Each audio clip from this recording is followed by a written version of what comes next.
You are listening to WTJU. On Friday, October 31st, Halloween, Ix Art Foundation presents its Fantasy Festival, featuring live art, music, and performances from 2 p.m. to 10 p.m. For arts this week, we spoke to Eva Hart, the executive director of the Ix Art Foundation. Can you share a bit about the Ix Art Foundation with me? What are your primary goals and what role do you play in the Charlottesville community? So we're the Ix Arts Foundation. We're a nonprofit arts organization that manages the outdoor Ix Art Park and the indoor Looking Glass Immersive Art Museum. Our mission is to bring people joy through art. How would you describe the essence of the Fantasy Festival? When you say Ix Art Park, a lot of times people think of the whole business park, which we're not.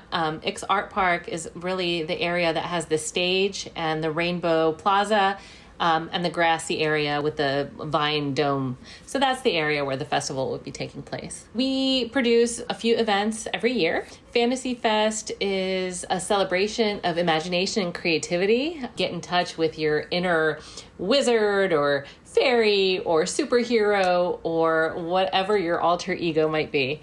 We have a magical marketplace full of wonderful vendors. We have live music all day. I'm really excited about the lineup this year because we have the Falsies kicking us off, then Ships in the Night, and Brisk is closing us out.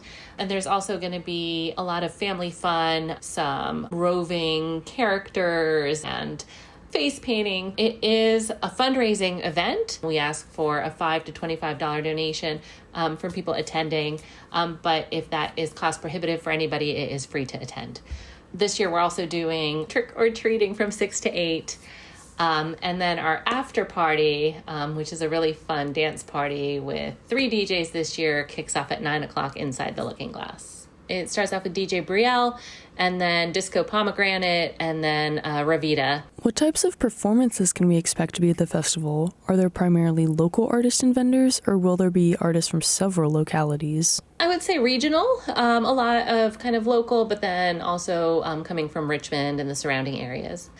We have a magician and a balloon artist and free art making. So there's something for everyone, and it's fun for the whole family. The daytime outdoor festival is for all ages. I understand that in recent years, the foundation had to determine whether it was feasible or not to continue hosting the festival and other large community events considering budget cuts. At a time when the arts community as a whole is facing unprecedented pressure, as the executive director of Ix Art Foundation, how do you prioritize the health of your foundation while catering to the community? 2 years ago, we had a funding gap and had to really restructure a lot of our internal dynamics to be sustainable moving forward, and focus on our, sources of revenue. We'll have a long-term plan for how to make those sustainable. We've, I think, accomplished that. We've rebuilt a lot of our foundation and have gotten to the point where now we can start adding back some programming or creating new programming. I guess the difference being that now anything we launch needs to, be kind of underwritten. Like the reason we were able to bring back Arts from Underground is because we got funding from Bama Works. For example, our outdoor children's area, it's free to the public almost year round, and a lot of costs to kind of maintain that and upkeep it comes from public donations. And so our festivals are another way that we, kind of can celebrate the arts and bring the community in at either no cost or low cost. The goal of it is to fundraise for the nonprofit so that we are able to continue to do this kind of like fun and free creative programming for our community. I really, strongly believe in our mission, which is to bring our community joy through art. On a spectrum of creativity. So it can mean visual art, but it can mean music, it can mean movement, it can mean a variety of self-expression. By, I think, creating a welcoming and safe space, we give a lot of people the opportunity to experience that might not get it otherwise. And I think that is really, really important, especially kind of in the climate we're in now, for people to have a safe place where they can come together as a community. On Friday, October 31st, Halloween, come out to Ix Art Park between 2 p.m. to 10 p.m. for the Fantasy Festival. The event is kid-friendly with trick-or-treating offered from 6 to 8 p.m.